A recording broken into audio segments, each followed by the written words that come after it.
Getting your mojo working. This is the Mojo Radio Show. Speaking of people with great integrity and great minds, we've got one of those on the show today. We do. We like to talk to people about their mojo in and out of the workplace. And mojo can present itself in all sorts of different ways. And one thing that came to mind for me was a guy that I met some time ago. In fact, I did a number of speaking jobs with him. His name is Philip Hesketh. And I knew him by, it's really interesting, Robert. I knew him by reputation before I met him. And the reputation was that he was an amazing storyteller and he threaded these incredible stories through his speech. So we ended up doing a couple of gigs together. And I must admit, I just sat there with my mouth open just going, how good is this guy? His topic, though, is probably the reasons I'm most intrigued by him because he's an expert in persuasion and influence. And he is used all over the world by some of the best sales teams to help them get better. And he basically works with professionals to help you get better relationships with your customers and clients, sell better, be more profitable, more successful, all through persuasion and influence. And we have him on the line. He's actually touring Australia right now on a speaking tour.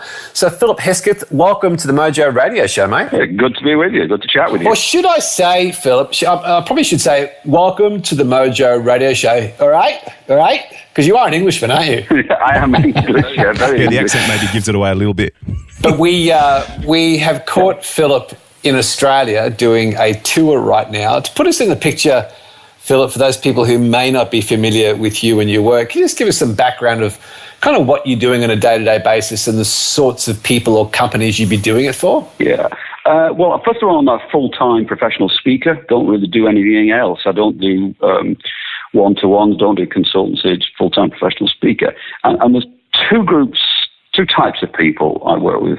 One is solicitors, accountants, architects, engineers. I could go on. People who are technically very well qualified, but need to know more about how to persuade and influence, how to build up relationships, how to close the sale, although quite often that's not an expression they want to use. So that's the first group of people. And the second group of people are people in sales. And that could be estate agents or people selling technical aluminium products. So those are the two groups of people. And in essence, what I do is help them formulate their words in the right kind of way so that A, they improve their relationships, B, they increase the sales, and C, they charge more money. It's an interesting place to start for us, Philip. Is there a difference between influence and persuasion? Yeah, I think so. I mean, if, for example, anybody listening to this, if you say to yourself, did you ever go home and say, hey, guess what I've been persuaded to do? Or do you ever go home and say, guess what I've been sold today? People don't do that because people don't want to be persuaded. I think persuasion is something you do to someone. And you can be persuaded, but you're not usually happy about it. Influence is something that you have where you feel that you are free to choose. And I think one of the single most persuasive things you can ever say to anybody is, you are free to choose. Or this might not be right for you, but... And it gives people the feeling that they're choosing. You talk about one of your topics is what really motivates people to buy. Is that a key to it, Philip? Is that part of what really gets people to make a decision? Yeah, it's interesting. Quite often I say in seminars, people buy for their reasons, not yours. And it really kind of rings a bell for most people that salesmen quite often turn features into benefits, and it just doesn't work if they're not relevant benefits. So, I tell one particular story of going to road test a car, and it's a sports car, and this guy was turning features into benefits of how fast he went and what the brake horsepower did. And it's just not relevant to me because what's important to me is having a big boot because I play golf and need 2 sets of golf clubs to go in the back of the bag and so on. So people buy for their reasons, not yours. So it's finding out what motivates people, not how to motivate people.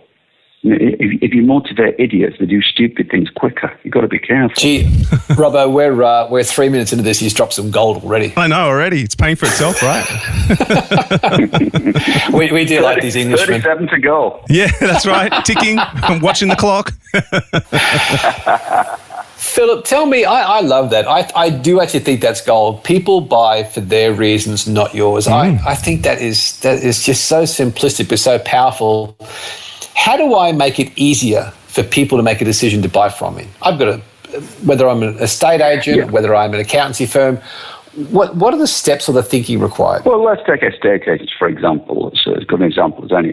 The key thing in choosing an estate agent, most people will typically look at about 3 estate agents.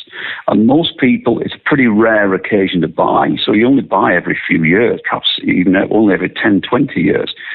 So most people see estate agents as being pretty much one and the same. They all have nice offices with people sat at desks and photographs in the front of the window with the photograph of a house and so on. So they're all seen pretty much the same. So the key thing for the estate agent is to first of all ask the absolute number one killer question. And if you think anything's gold dust, for me, this is pure gold. And the number one question is, what is the most important thing to you about selling your house? And find out, well, is speed the essence, or I must get $600,000 or so, otherwise I can't move. I need to sell because this won't happen if that doesn't happen, etc. So you get to know the full story. So if you're a lawyer, you say to someone, what is the most important thing to you about the divorce? What's the most important thing to you about this contract? And that starts the conversation off by finding out what motivates the other person. So I say that's question number one. What's the most important thing to you about? That's gold. More gold. We talk about a lot on the show, Philip, about people lacking curiosity. And what you're really giving here is some structure for a person who would like to influence someone. You're giving them some structure in terms of questions to go through in their mind then and to ask to unlock possibilities, aren't you? Absolutely. In fact, if you want not quite a foolproof system, Gary, but a procedure to and pretty much guarantee you'll improve sales. You won't guarantee to get a sale every time with this, but just the procedure. It's always ask the question, what's the most important thing to you about? And also ask questions around that. So how important is that exactly? And on a scale of 1 to 10, what would happen if it didn't happen? And so on. So what's the most important thing to you about? And then secondly, what are your expectations? So what are your expectations of our service? What are your expectations of this product? I'll give you an example from this morning. I hired a car in Sydney from Hertz.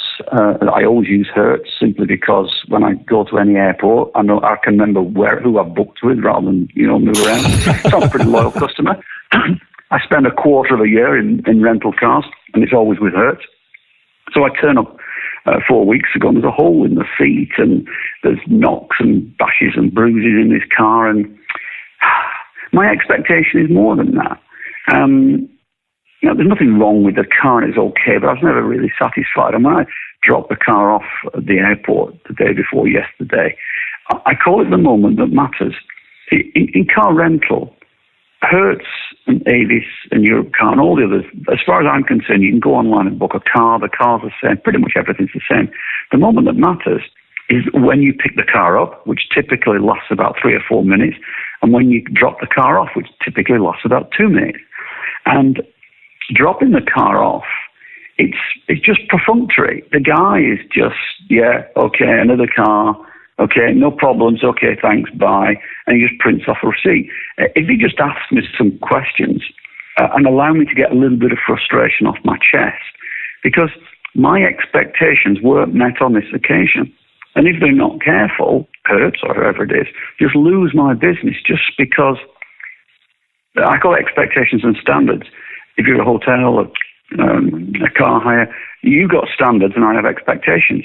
If my expectations are higher than your standards, I'm not going to come back. So you have to find out what my expectations are. But this fascinates me, Philip. Let's stick on hire car as an example, and this could apply to any business. Mm-hmm. So anybody listening shouldn't go, but that's hire cars, it's different for us. I saw a document recently that said that when companies were interviewed, a wide range of companies, 80% of them said they had great customer service. Yet when they spoke to the customers, less than 20% said they did. Yeah. And this document said no one ever sits in a meeting and goes, our customer service is crap. What are we going to do to fix it? Everybody thinks their customer service is great. Now, I had a rental car company, exactly the same thing. I was driving around Melbourne. I went in, and I kid you not, from that moment I got the car and the moment I drove it back, I felt worse than I did when I walked in. I had quite a nice flight. I walked in. I wanted to stab myself with some blunt glass. It was just such a mojo-sucking experience. I felt like a criminal, but I'm going to give them money and stuff. My question is, why the heck is this happening? Why, if we know this is true, no one can walk out of those companies going, that was a fabulous experience, I loved it, and I'm going to go home and tell everybody I know how good this company is. If that's the case, Philip, in your experience, why aren't we doing something about this? Yeah, I think there's two reasons. One is we don't care, or rather, we don't care enough, or it's that the people who can make the decisions, like the board, the MD, the marketing director, whatever it might be, don't actually spend enough time at the coalface and don't get to ask ordinary people like you and I who hire cars what we think and what our expectations are. So they've got their standards, and this is what we do, but don't you realize our expectations have increased now? I mean, one of the interesting things that's happened over the last 10, 15 years, because of everything from email, YouTube, Facebook, Snapchat, Instagram, LinkedIn, etc., what's happened is now we expect everything a little quicker. And I'll give you another example. If 10 years ago you went to look at a car, you would on average look at 7 car showrooms. You'd physically visit 7 car showrooms 10 years ago. And the most important thing in the purchase was the test drive. Now, if you are typical, you go to 1.7 car showrooms, and the most important thing is the iPad, not computer, the iPad. And Mrs. Hesketh, it was decreed last summer, would have a new car. And I said, do you want me to join you on this? Yeah, sure, great, I'd love to. You'd come along. Well, this is gold dust for me, isn't it? I'm going to hike round.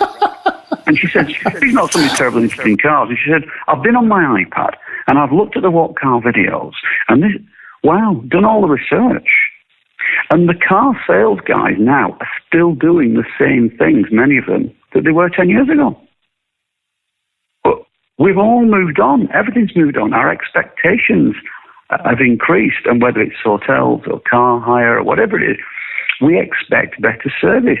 In fact, here's an interesting piece of, I don't know what I'm doing research, Gary, but in seminars all over the world, I say to people, if you're a client or a potential client and you phone a professional company, a lawyer, an accountant, anybody of that nature, and you have a query, how long do you give them before they get back to you? That's not necessarily with the answer, but how long do you give them in your head before you feel it's reasonable for them to respond? And everybody gives 2 answers. Everybody says, well, within the same day. They expect a response of some sort within the same day, even if it's just, I'm on the case, I'm busy, I'll get back to you. Just some sort of response. And an absolute maximum 24 hours. And most professional services don't do that. I've seen you talk about this from the other side of the fence when you were working for an advertising agency. I've heard you talk about the 10 before 10 on Tuesday. Can you give us a bit of an insight into that? Yeah, sure. I think it's probably the most valuable thing that I ever did in business. It's alongside what's the most important thing to you about. I think it made more money than anything else, this. Let me tell you why, first of all, I started doing it. My business went from naught to $100 million, and it was successful, made money every year. But we were bleeding clients. And by that, what I mean is clients weren't phoning up saying they were livid with the service and they're furious. Obviously, you do get 1 or 2, but it wasn't that. They were just kind of drifting away. By the time as managing partner, I got to know about that. It was all too late.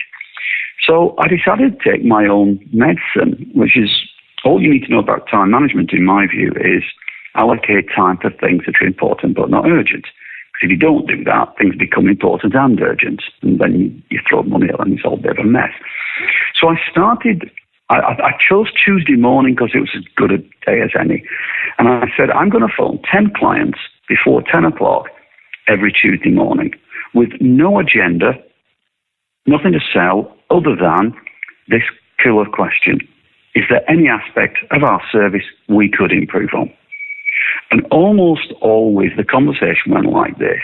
Hi, Graham. Hi, Phil. How are you? Yeah, great, thanks. How are you, fella? And even the tone was, I haven't heard from you for a while, Phil. That's not good, is it?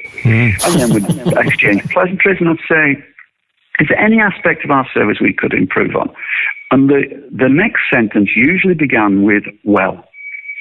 So, is there any aspect of our service we could improve on? Well, to be honest, and then I found out the thing that was just the very beginning of a problem, very beginning of a breakaway.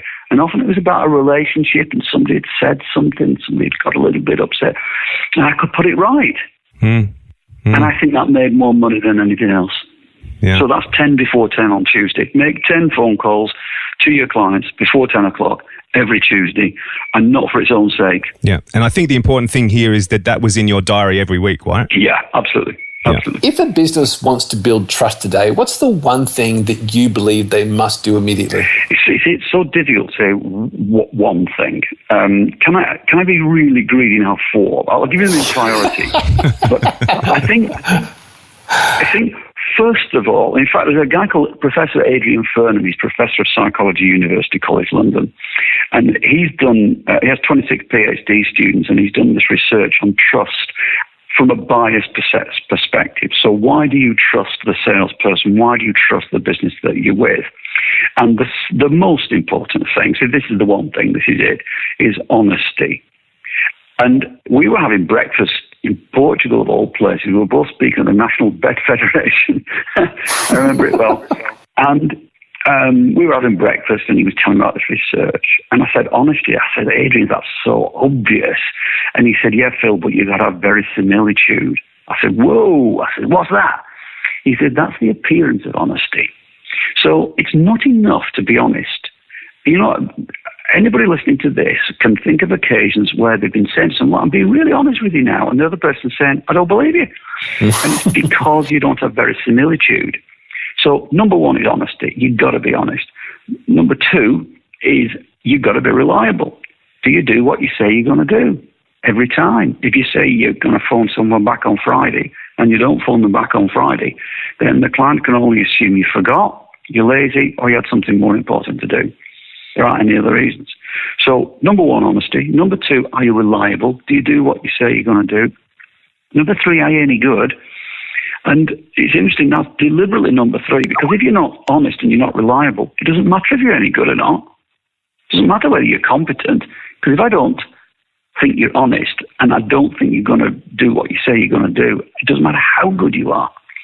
But the fourth thing, which is why I'm being a little greedy and having a four, is do you care? Do you have a low self-interest? Will you only ever do things because you make money? Or sometimes will you just do something because it's the right thing? And my business was called Advertising Principles. And the principle was we advise our clients totally regardless of the commercial consequences to ourselves. And that wasn't because it was a little teddy bear's picnic and all fluffy and isn't it wonderful that we'll just advise clients even if we don't make any money. It's because A, I could rest easier in my bed, and B, the money came back anyway. If it's the right thing to do to say we are not right for you, then be honest and say it. Then people will trust you. Tell me your beliefs in the art of great conversations. Rob and I talk about this, that we say that people aren't having great conversations anymore. They're just sitting there exchanging statements, waiting for their turn to talk.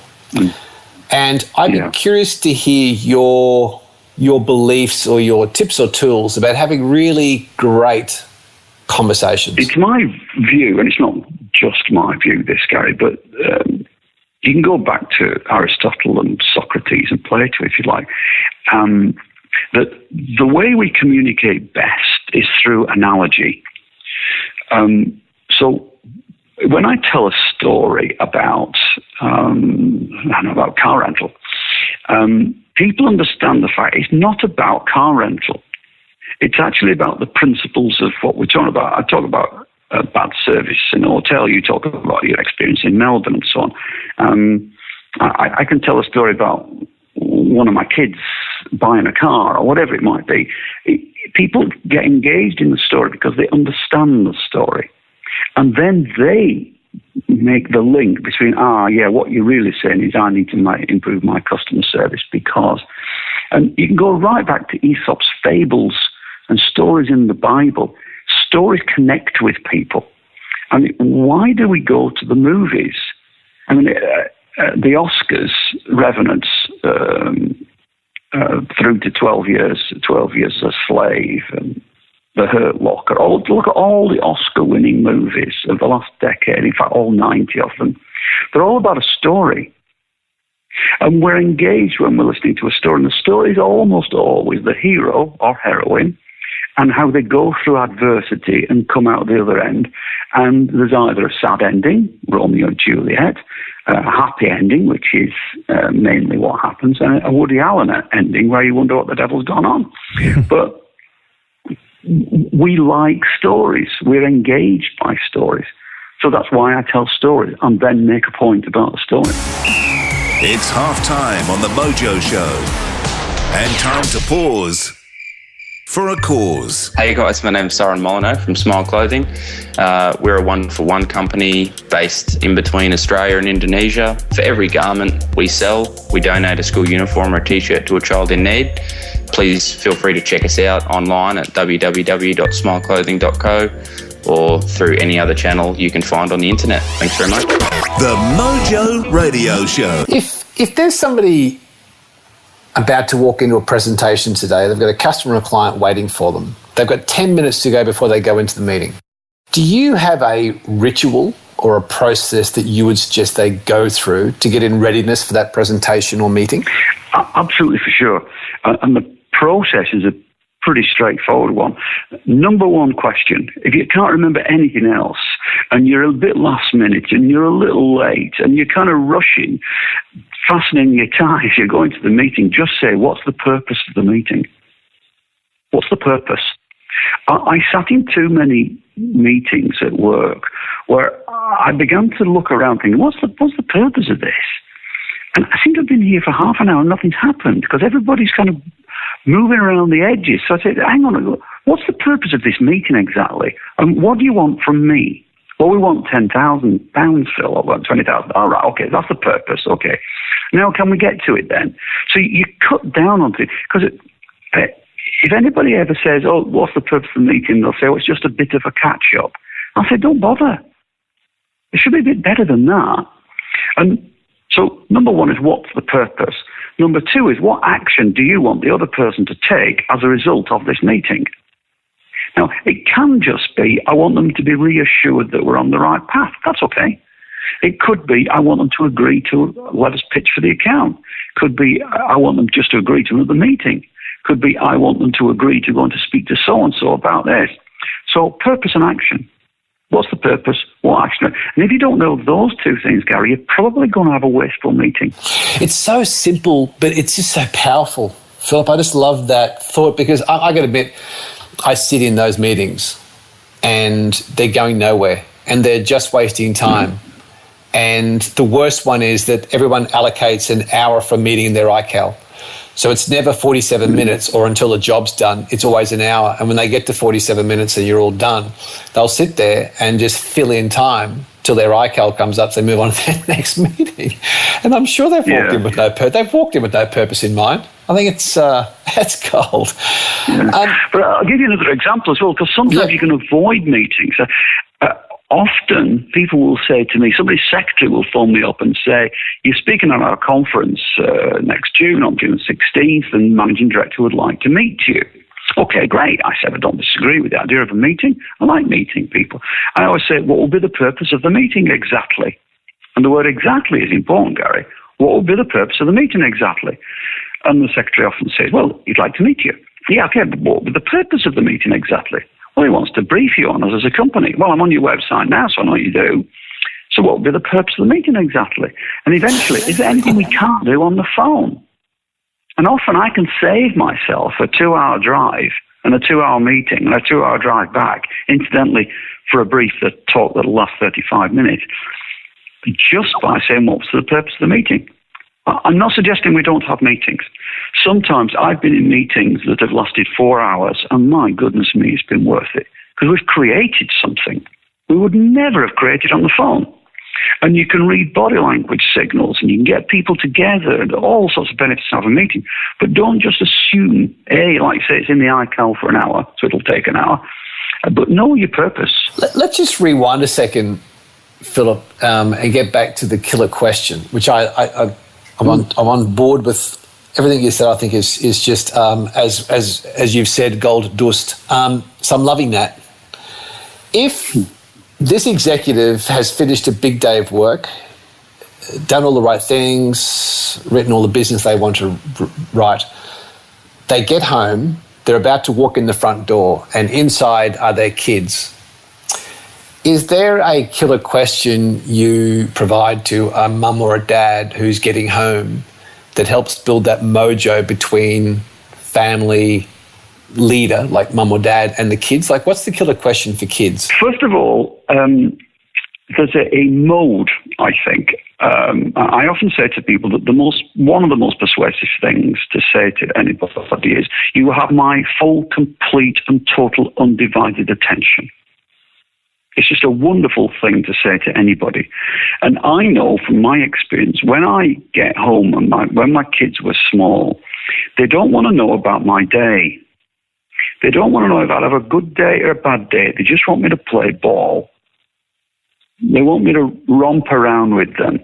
And I think for all of us, particularly with small children, you close the car door, and in between closing the car door and opening your door, you just got to put yourself in the mind frame of, they have my full, complete, and total undivided attention. They do not want to know about my day.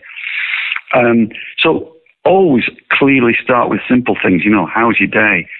But a great question, in fact, I had an email back from somebody this morning who saw me speak in Sydney last week, and he said, I used the question, what's the most important thing to you, with my 5-year-old. And what's the most important thing to you about me being your daddy? And he said he thought about it, and he said, you buy me things and you let me do things that mummy won't let me do. I think it's a good start for a dad. Absolutely. I think that's a great place to come from. Absolutely. It's just wonderful. Yeah. But that we interviewed just recently a guy who's called the indie spiritualist, a guy called Chris Grosso, Philip, and he's from Ottawa in Canada, and he came from a very dark past, and he's now teaching people about mindfulness and being present and taking some of the lessons he's learned out of that darkness into today. And I asked him a similar question about ensuring that we are with our children and being by their side so they don't end up down this bad road and end up this dark place. And he said the most profound thing for him was being with your children and inquiring about their dreams and being curious about their dreams and having them explain in full their dreams. And I think if you take what Chris talked about with the whole premise of you have my full and undivided attention, I think that just is the most beautiful platform to build a true relationship with your children. And almost always, as a mother or father, you're not faking that, are you? Whenever I say to anybody, I do all the time, what's the most important thing in your life? They pretty much always say family. Robbo and I often refer to movie star and martial artist Bruce Lee, who once said, it's not the daily increase, but the daily decrease. Hack away at the unessentials. What's something that Philip Hesketh has hacked? What's an unessential you've hacked away at recently or eliminated from your world, say in the last year or so, that's had a profound effect on your mojo in or out of work? To remove something that's unessential? What a great question. What I endeavour to do is get the balance right between working. I like working. I like presenting. I like doing research. I like doing this. Lots of stuff I like doing. get the balance right between that and rest and relaxation. So each year I say to myself, what can I eliminate? What's the bit that I could eliminate? So one of the things is a decision to travel on my terms rather than someone else's. So, for example, I've got a week coming up in May where I have to be in Milan one day and then London another day and then Oslo. And I'm saying to myself, I need to be paid the right sort of money to compensate for that. If somebody then wants me to go to Edinburgh the next day, I'll just say no. If people ask me to speak in Australia, in fact, I was asked last week, can you speak at our conference in Australia in November? I said, no, sorry, I can't. Aren't you going to look at your diary? No, I'm not coming in November. I don't want to come all this way just for a few days, just for the money. I'm trying to eliminate unnecessary travel. I think that's the one thing, a selfish thing, the one thing that I've been able to eliminate. Say to yourself, do I really need to do all that? And I don't actually need to do some unnecessary travel.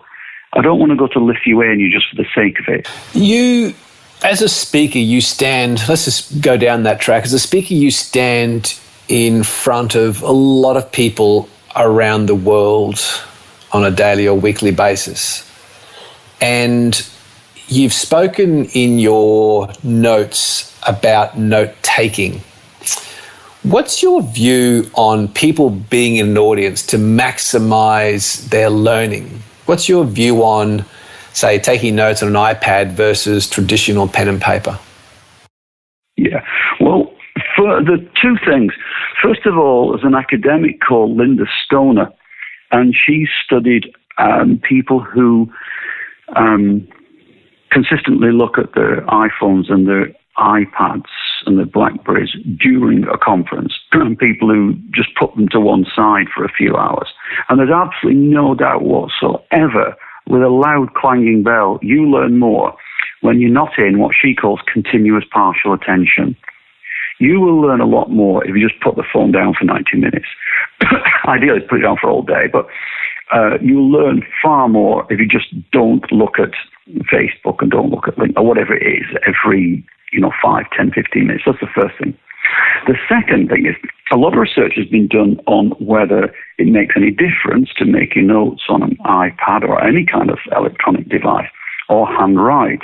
And there's no doubt you're better off making handwritten notes. And it seems to be because when you make handwritten notes, there's more of a process goes on in your brain. And you can draw a little star against something. You can make something bigger or smaller. You can draw a drum, whatever it is, something that means something to you. So that when you go back and look at those notes, you can recall more. And what I do, Gary, is every gig I ever do that's on a whiteboard, which is probably 30-40% of what I do, I photograph the whiteboard.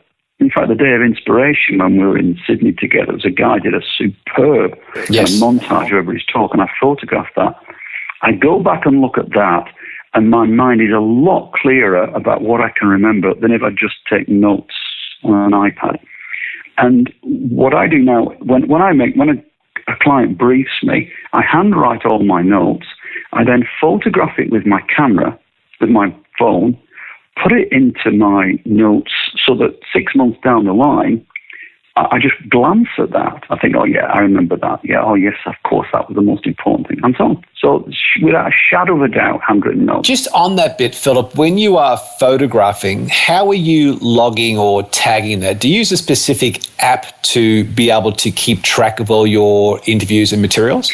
No, I just have a pretty old-fashioned system that within Dropbox I have talks, and every talk that I've ever done, I have, it starts with talk, day of inspiration, Sydney, date, etc. If it, talk, text 66, text 103, second time, etc. And then within that, I have all the notes. I have a dictaphone as well. So I dictate. As soon as I come out of every gig, I dictate. I just spill everything and anything I can remember, what happened, who I met, what I said, anything that, anything bizarre, whatever it might be. And that's typed up for me by a lady who does this. She emails it to me and I just put it straight into the notes. So, in fact, I've got a gig coming up tomorrow in Adelaide, and the last time I spoke to them was 2010, 6 years ago.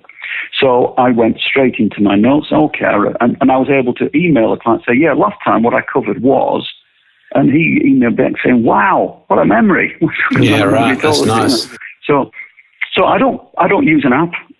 Probably there are apps, I don't know. It kind of works for me. That system works for me. And all 1,000 plus gigs I've done, I've got a note on everyone, and it's in Dropbox, so I'll never lose it. Wow, it's a good plan. My 12-year-old son just started year 7 this year, Philip, and he was becoming overwhelmed with the homework that he was being given in terms of remembering exactly what the assignment was and sort of finding that he was struggling to get it all written down. So he actually does a similar thing. He actually photographs the chalkboard now and brings that home with him and then writes it into his diary from there. So it sort of has applications across all age groups, doesn't it? Really. And what I'm going to say is a bit obvious in the year and the era in which we live now, but everybody I know has a phone not only with them, it's with them at all times in their pocket. It's just so easy to photograph a board. Any meeting that you're ever at, and what I would strongly suggest, it's a small thing but it makes a difference, is if you're in a meeting with colleagues, you've got a whiteboard, you've all made lots of notes, make sure you put the date on the whiteboard before you photograph it, so there's no confusion about when it was. Philip, I've heard you say somewhere recently that if there was one person in the world that you'd love to have a conversation with at the moment, it's Donald Trump. And I'm interested to know what you think your opening question might be. I think that, tell me about your core values and why you want to do what you want to do. What is it that, quote, motivates you? What is it that gets you up in the morning? What is it that drives you? I've asked it of a lot of famous people and people who've achieved a lot, and it usually comes down to, it's almost like it's not their fault. It's almost like they've got an engine and they're driven from within. It's such a powerful thing because I, like a lot of people, don't enjoy going to events and parties and social gatherings. But that's another powerful way to turn the conversation on to the other person. And such an interesting way to get inside their spirit as opposed to what do you do? Yeah.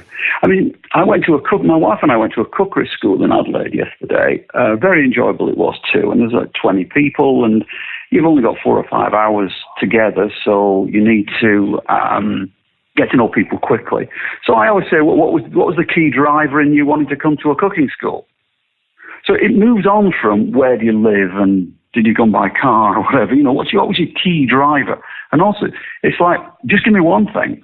Like if somebody's been on holiday, don't say, how was your holiday? Say, what was the highlight?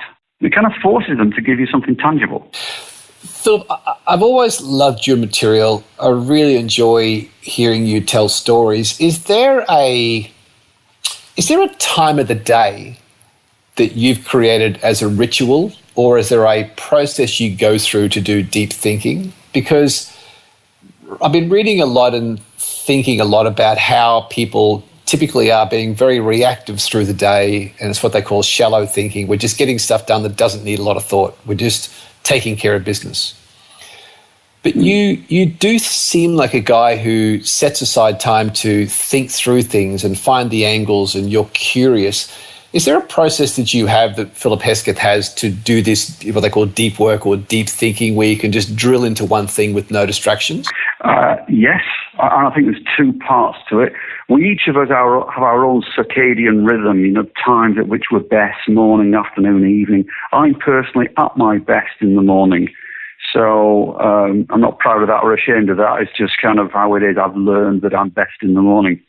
So what I endeavour to do is I wake up and whatever the most important task is, I do that in the first hour or 2.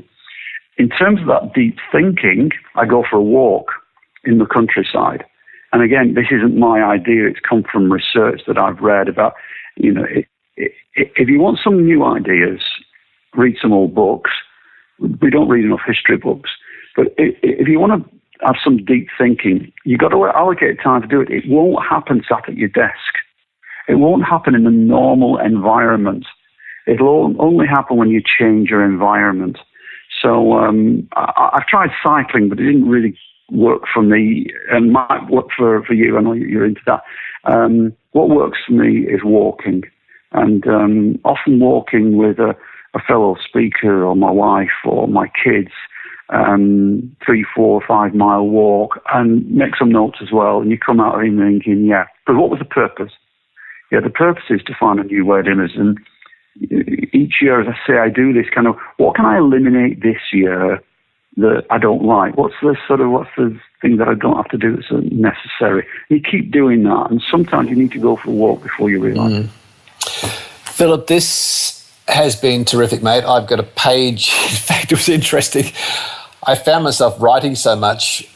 When you paused, I had to go back and try and find myself in what I was going to ask you next, because I was taking copious notes of what you're saying. And I love the simplicity of it. I love the clarity of it. I love the power of it. And I think also you're the first guest in the history of the Mojo radio show where we've gone beyond gold into gold dust. Would that be right, Robert? Yeah, I think so, definitely. But we haven't asked the one important question yet, though. I think he's sufficiently warmed up. I think he's ready for it. Do you think we've come far enough? I've got a hallucination. Philip, this is the all-important question that gets asked to all our guests. You're on your way to give a big presentation. You've woken up that morning and your mojo isn't quite pumping. It hasn't quite got you to a point where you feel like you're ready to walk on stage. Is there a song that you might put on your iPod or in the hire car on the way to the venue that would sufficiently pump your mojo to get you ready to walk on stage? Can I have 2 answers? Of course you can. You had 4 earlier. You can have 2. The first question is, what's the purpose of your question? Well, I can answer that one. The purpose of my question is that I'm just an old rock and roll head, and I love finding out what sort of music gets other people going. Curious, yeah. Yeah. You'll think it's an odd choice. Lady Jane by Rod Stewart. But there's nothing odd about that. Oh, Brown Sugar, Rolling Stones.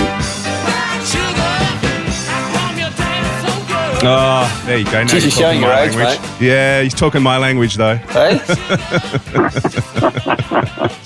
Very nice I wish I could have something by Justin Bieber and a bit more up to date, but that's what does it for me. Oh, no, you don't. No, you don't. No, you're doing just fine. Don't worry. Philip, best of luck on your tour of Australia. I'm just going to put it out there, actually. I would say to anybody listening to the show anywhere in the world to jump on Philip's website, check out his work, because I know I've worked with Philip and I know a lot of people who have had Philip into their business, and that is a very, very valuable investment regardless of where you are in the world. If people want to look up Philip Hesketh and get more information about you, mate, where do they go? Well, Google me, Philip Hesketh. There's 2 of us come up, the conductor of the London Symphony Orchestra and me. So it's you don't want a conductor guy.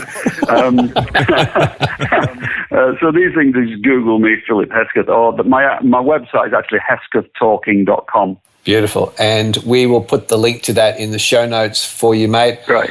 Thank you for your time. Thank you for sharing. Thanks for being so much fun. We loved having you on the show, and hopefully I will see you on the circuit soon, mate. Yeah, look forward to it. The Mojo Radio Show. So, although I'm just a lonely little audio engineer sitting locked away here in my studio, I actually do have to go out and sell myself if I want to find work. And can I just tell you, I'm flicking through my journal here and I've written 1, 2, 3.5 pages of notes, and that's A4, folks. He's very good.